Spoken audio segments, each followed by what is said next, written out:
Let me see if this works. Hi everybody, we are now live on Facebook. How's everyone doing today? Good, thank you. Good. So we'll give it a couple of minutes just to kind of introduce ourselves and say where we are located geographically and kind of get things started while hopefully people start to join us. We'll see if we can take any questions as we go through and kind of go on from there. So let's start off first of all. Hi, my name is Lexi. I am the marketing and brand manager for Different Travel, and I am living in North Yorkshire at the moment. Behind me there, that's my cat Marley, who lives with me.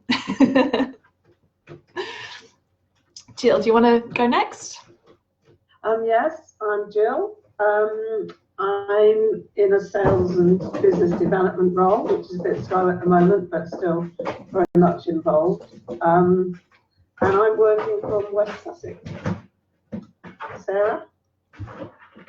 Hello, I'm Sarah Burdett. So I'm one of the founders of the Different Travel Company 15 years ago now, and my role these days is basically product and planning and operations.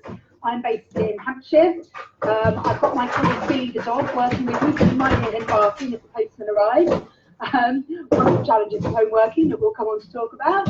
But that's me, and over to you, Vivian. Are you there? I've had a few issues. My name's Ruby. I'm Just excuse me one moment. My name's Ruby.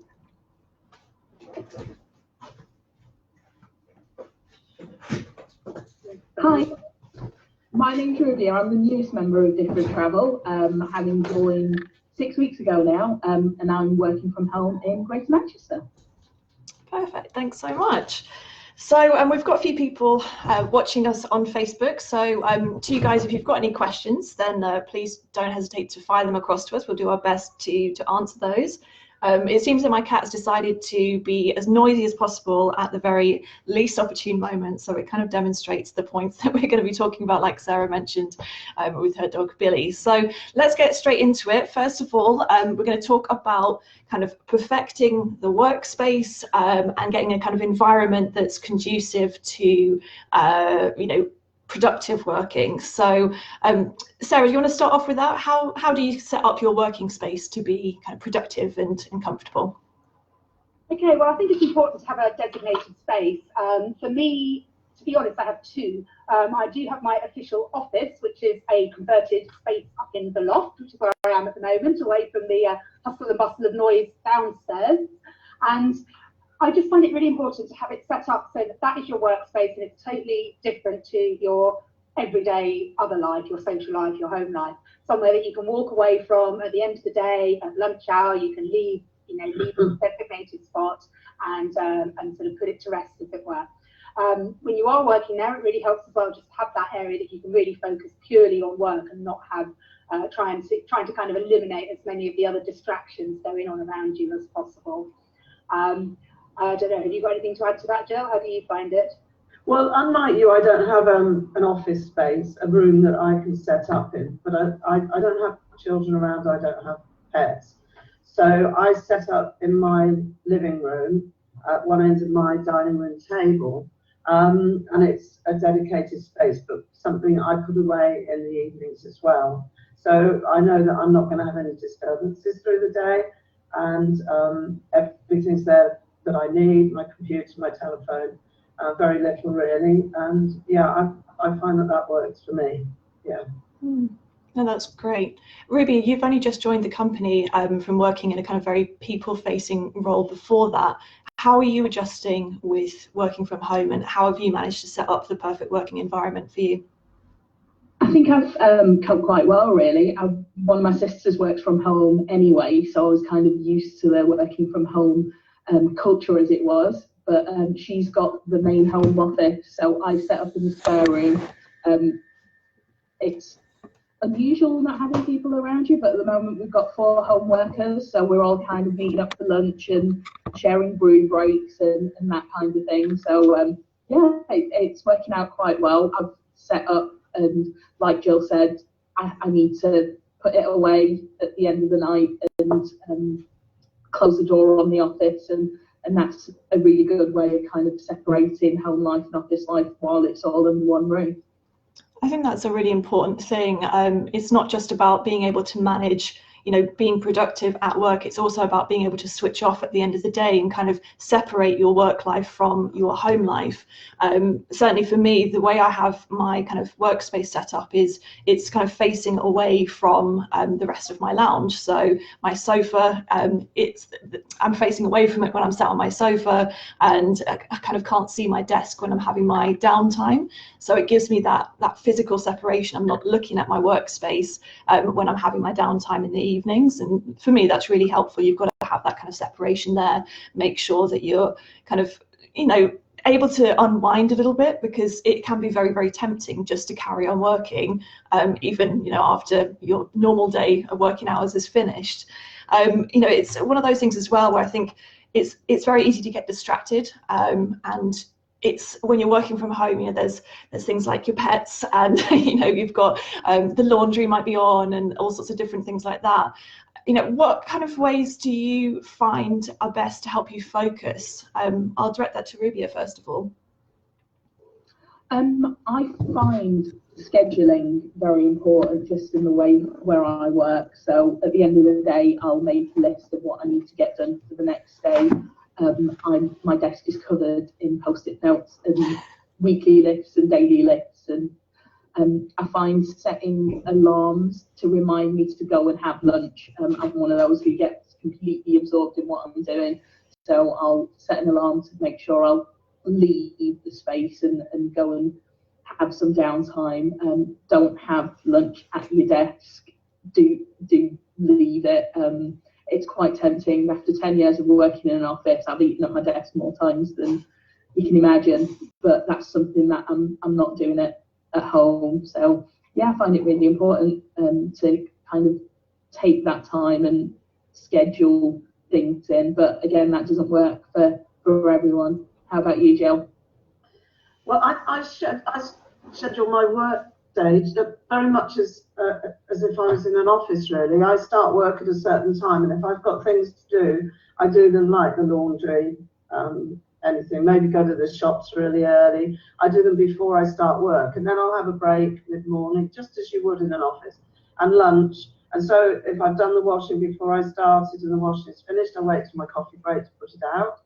And I just really discipline myself 2 hours. I always have a break for lunch, and as you say, never eat at my desk.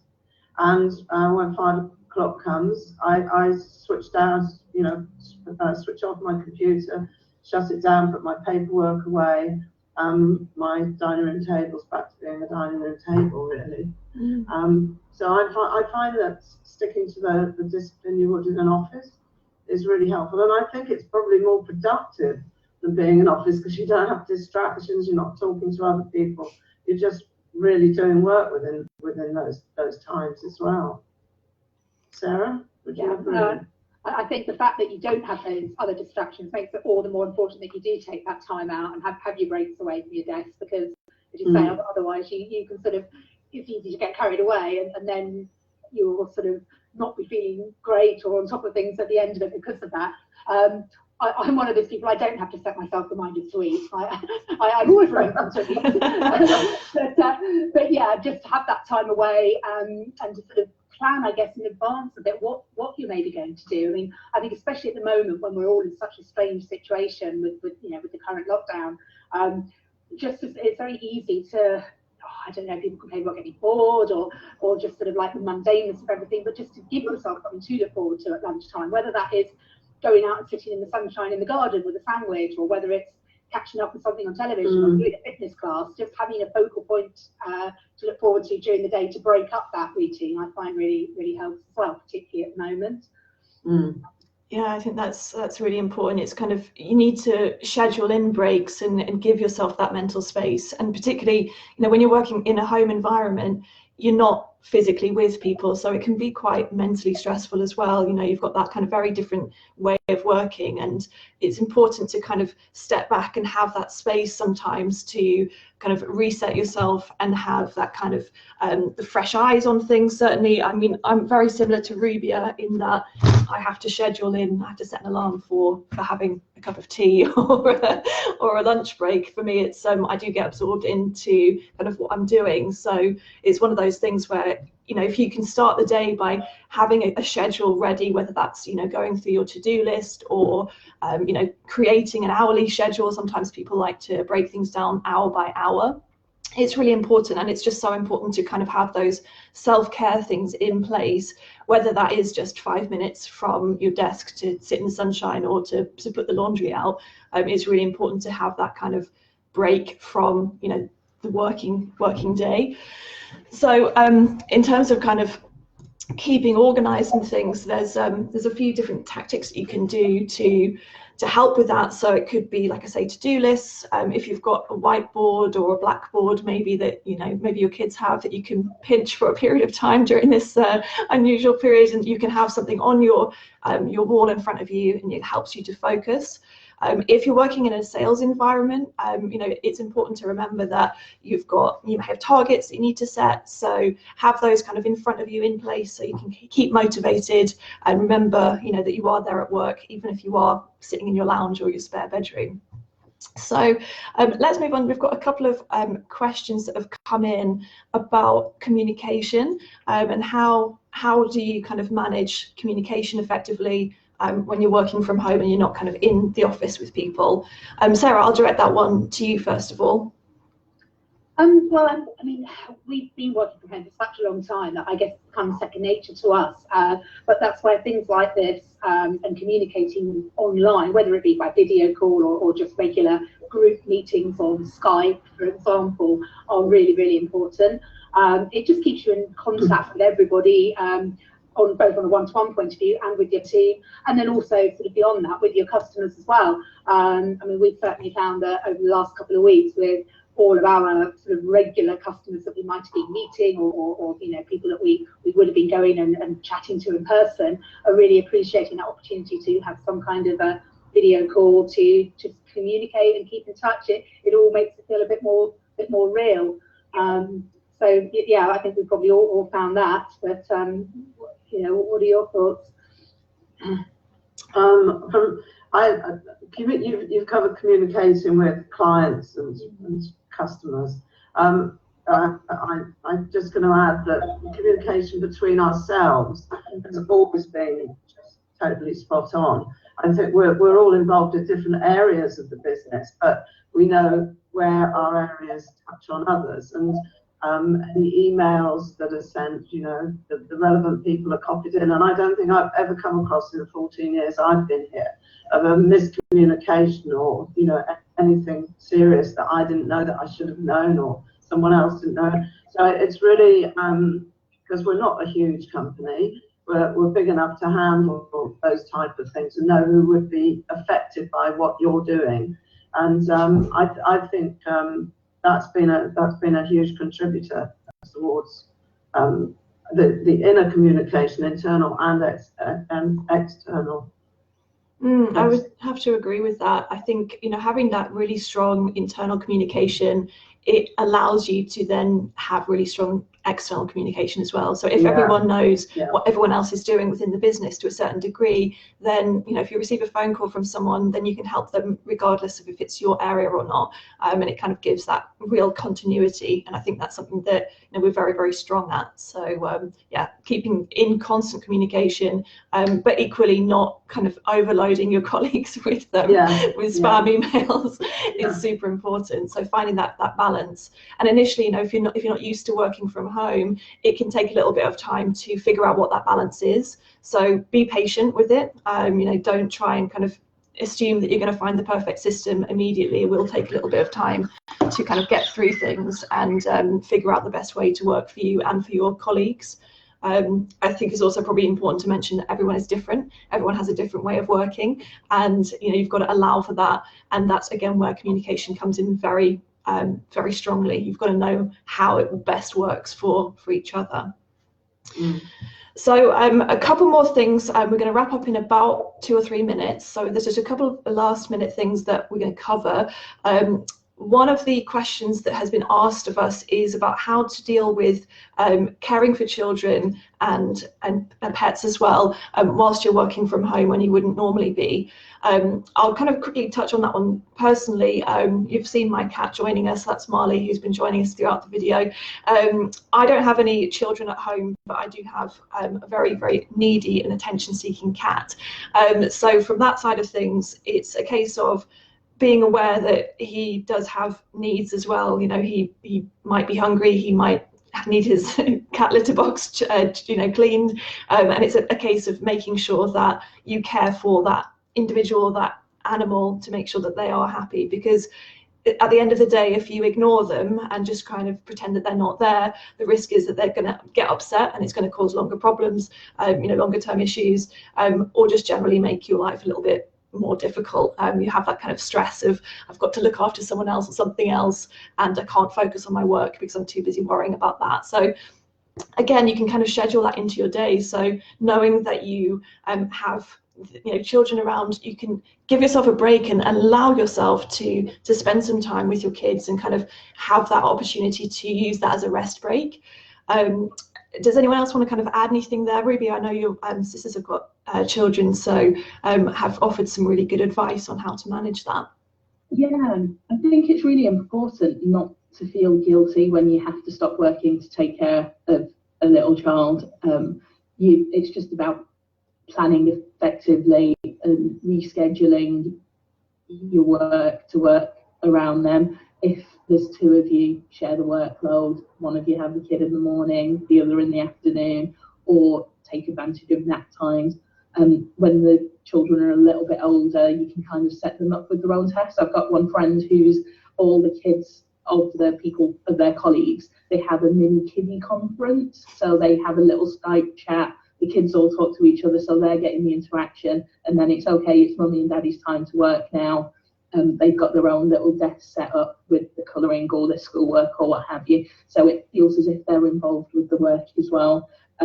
But yeah, don't feel guilty about sticking on a movie.